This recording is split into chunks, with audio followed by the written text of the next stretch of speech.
Udah kelihatan kawan-kawan untuk ininya, slide-nya?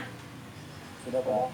Oke, silahkan untuk ketua kelas nanti bisa screenshot ya untuk sebagai laporan bahwa kawan-kawan sekalian kita kuliah untuk yang kedua kali masalah bahasanya tentang pengakuan bersalah dan deteksi kebohongan ya. Jadi inilah peran psikolog forensik apabila membantu penyelidikan dan penyidikan. Mungkin kita bisa berperan sebagai saksi ahli. Saksi ahli kita membantu bagaimana apakah pengakuan seseorang itu benar atau salah. Jadi kita deteksi kebohongannya. Ini topik yang kedua, psikologi forensik atau kuliah yang kedua, kuliah kita psikologi kepolisian 3, psikologi forensik. Baik, rekan-rekan sekalian, bahwa pengakuan bersalah dan deteksi kebohongan ini menjadi isu menarik pada dunia kriminalitas ya, terutama yang melakukan pelanggaran yang berkait dengan hukum ya. Jadi dibutuhkan peran serta dari psikolog forensik sebagai apa? Sebagai saksi ahli gitu. Jadi mengapa pengakuan dari tersangka atau terdakwa sangat penting dalam persidangan? Ini yang menjadi alasannya kenapa sangat penting.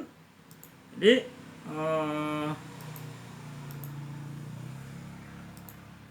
karena pengakuan tersebut dapat digunakan pengadilan sebagai salah satu alat bukti untuk menetapkan atau menentukan vonis ya. Ini makanya sangat menentukan sekali, karena ini untuk menentukan vonis benar bersalahnya seseorang, sehingga seseorang saksi ahli harus benar-benar sesuai fakta yang ditemukan secara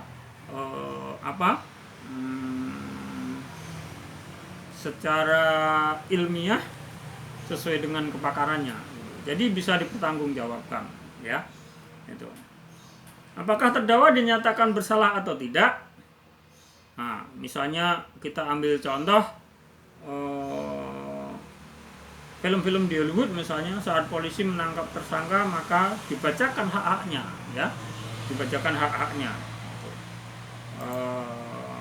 Salah satunya adalah tersangka mempunyai untuk dia hak diam. Nah, karena setiap kata dari tersangka dapat dijadikan alat bukti persidangan. Jadi setiap kata itu bisa menjadi alat bukti di persidangan.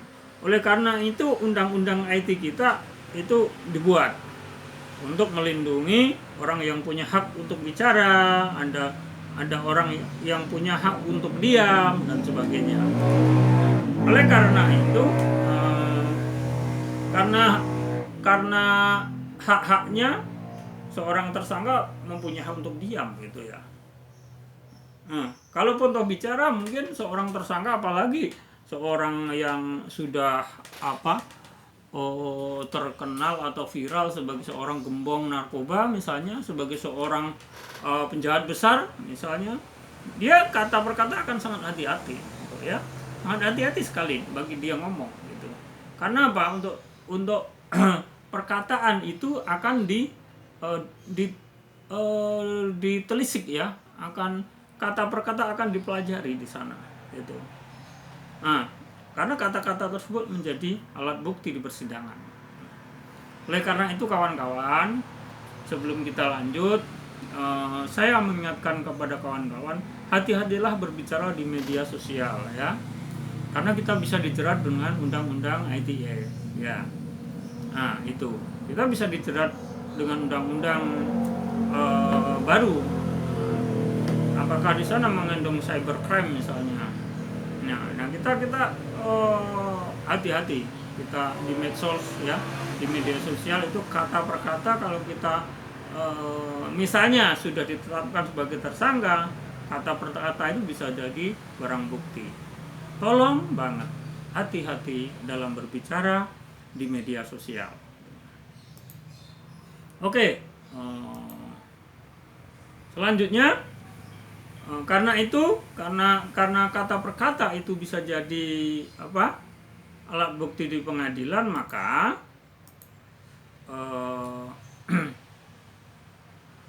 pengadilan juga harus hati-hati dalam memperlakukan pengakuan dari terdakwa. Ya. Jadi pengadilan sendiri juga harus hati-hati gitu memperlakukan terdakwa, jangan semena-mena gitu.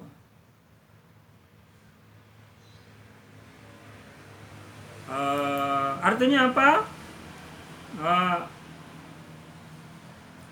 Hal ini disebabkan oleh penyidikan dari pihak kepolisian tidak lepas dari upaya intimidasi terhadap tersangka, baik secara verbal maupun fisik, ya, yang bertujuan untuk memperoleh pengakuan tersangka yang dapat dijadikan alat bukti di pengadilan. Misalnya nih, kita sering menjumpai bahwa tersangka tidak mau berbicara sama sekali, nggak keluar kata-katanya, diam seribu bahasa. Dia punya hak itu gitu loh, dilindungi oleh hukum. Oleh karena itu diperlukan strategi khusus bagaimana agar terdakwa bisa berbicara, mau berbicara, mau kalau memang diperkirakan bersalah dia mau mengakui kesalahannya misalnya. Ini yang dibutuhkan dalam persidangan misalnya. Pengakuan dari terdakwa yang diintimidasi oleh polisi dapat menjadi celah pada saat berlangsungnya persidangan. Jadi jangan salah bahwa kalau polisi mengintimidasi tersangka itu bisa jadi masalah gitu kan ya. Maksudnya adalah terdakwa dan pengacaranya dapat menyampaikan bukti-bukti kekerasan yang dialami oleh terdakwa selama menjalani pemeriksaan di kepolisian.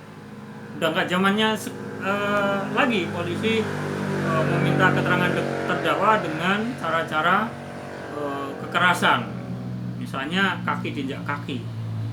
Mungkin maksudnya bahwa kaki terdakwa itu diinjak kaki kursi, kemudian kursinya diduduki. Misalnya nih ya, mudah-mudahan untuk saat ini sudah nggak ada lagi. Dulu saya dengar kayak praktek seperti itu masih banyak gitu loh. Nah itu harus hati-hati sekarang karena semua bisa sebagai alat bukti. Nah, itu bisa jadi alat bukti, terutama yang berkait dengan pengakuan akan dibatalkan oleh pengadilan. Kalau seandainya ketahuan polisi itu menginterogasi seorang agar mengaku dilakukan kekerasan, maka pengakuan terdakwa menjadi batal demi hukum. Itu. Akibat lainnya, pengacara bersama dengan terdakwa dapat mengajukan keberatan, ya, dan pengusutan terhadap kasus intimidasi yang dialaminya tersebut. Efek selanjutnya adalah tersangka akan terbebas dari semua tuntutan. Oleh karena itu, kecerobohan polisi saat penyidikan menjadi bumerang, ya. Jadi hati-hati gitu. Hati-hati sekali, harus hati-hati gitu. Jadi semuanya harus dilakukan dengan fakta yang sebenar-benarnya, karena semua apa yang dikatakan akan menjadi alat bukti di pengadilan.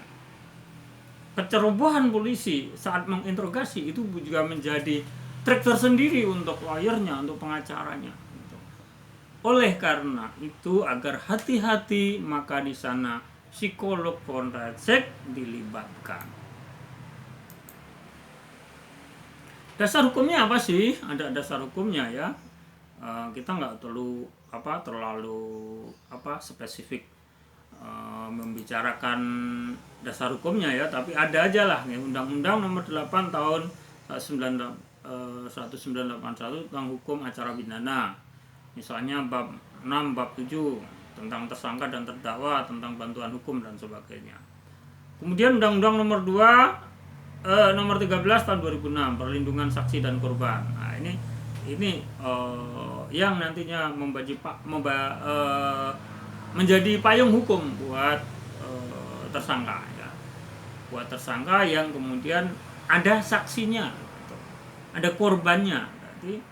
Jadi kemudian perlindungan saksi dan korban ini dibutuhkan sesuai pasal 5 ayat 1 yang merinci dengan cukup baik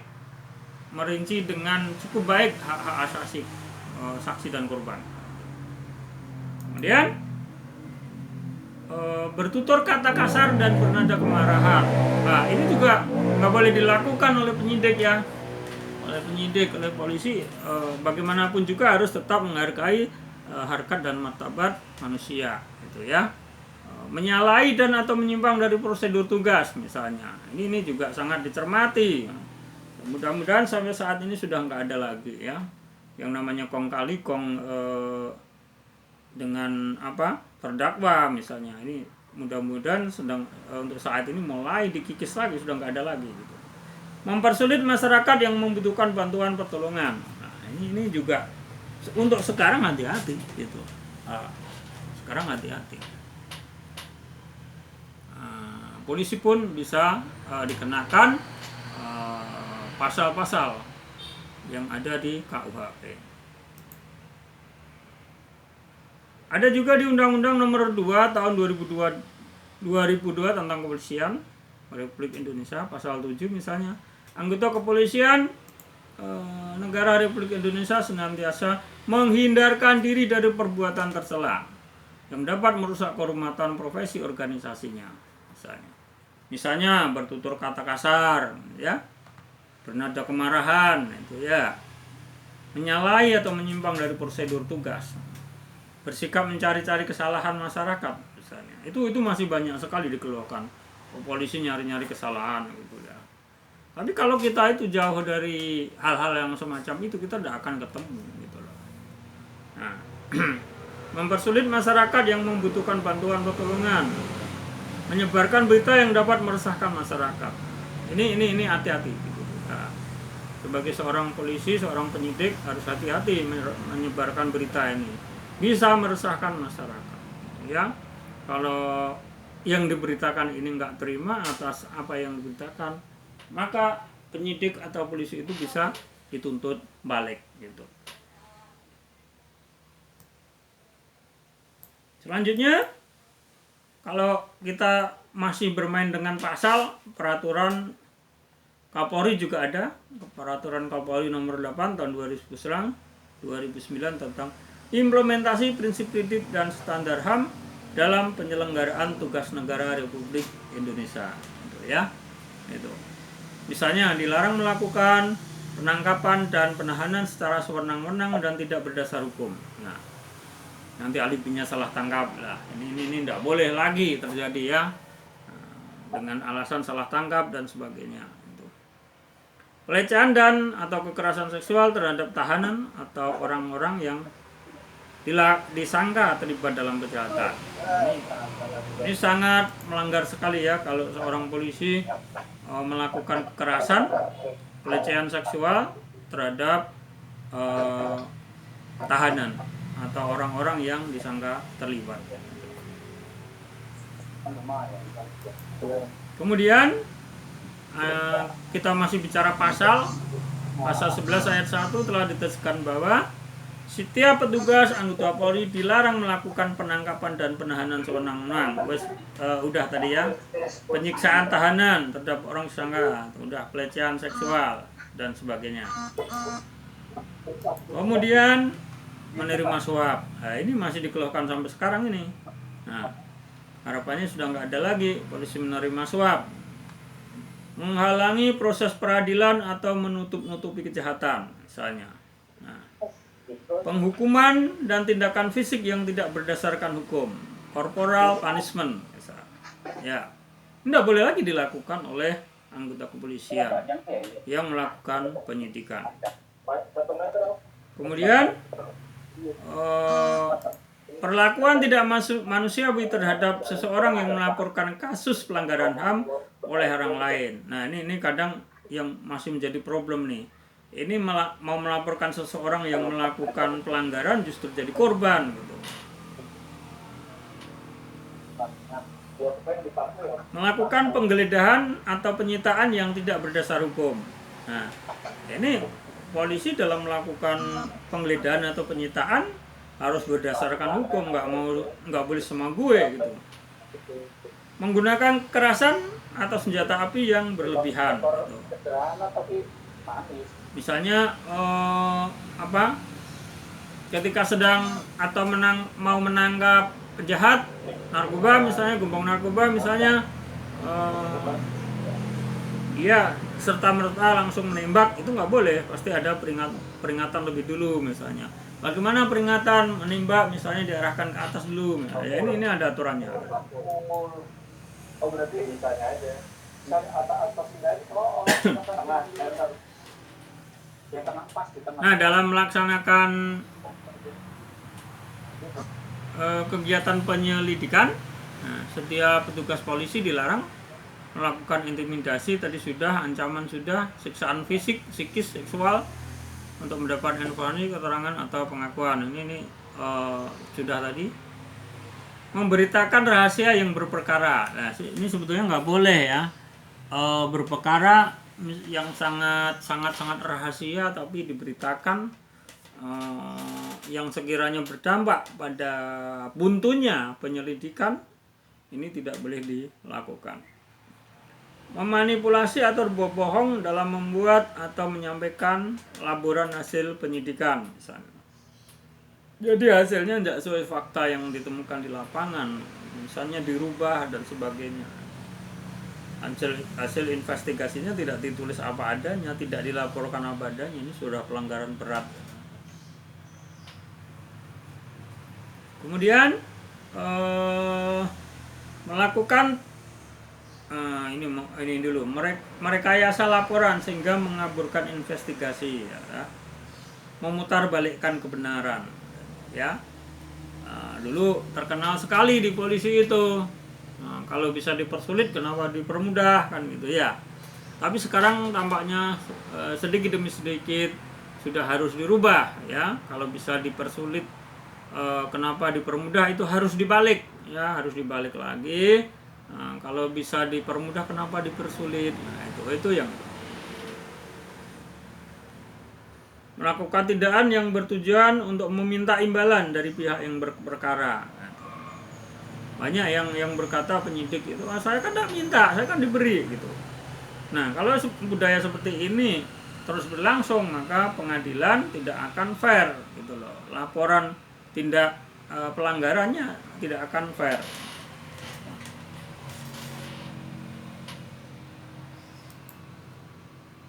Pengakuan yang keliru. Voluntary false confession, pengakuan sukarela yang keliru. Publisitas atau perilaku psikotik, misalnya concocts completion confession, pengakuan karena patuh setelah dipaksa, patuh karena disiksa. Tadi saya katakan kursi diduduki, kemudian kaki kursinya menginjak telapak kakinya seseorang. Itu sangat kejam sekali. Mudah-mudahan untuk saat ini sudah nggak ada lagi. Sources International Commission, pengakuan secara internalisasi setelah dipaksa,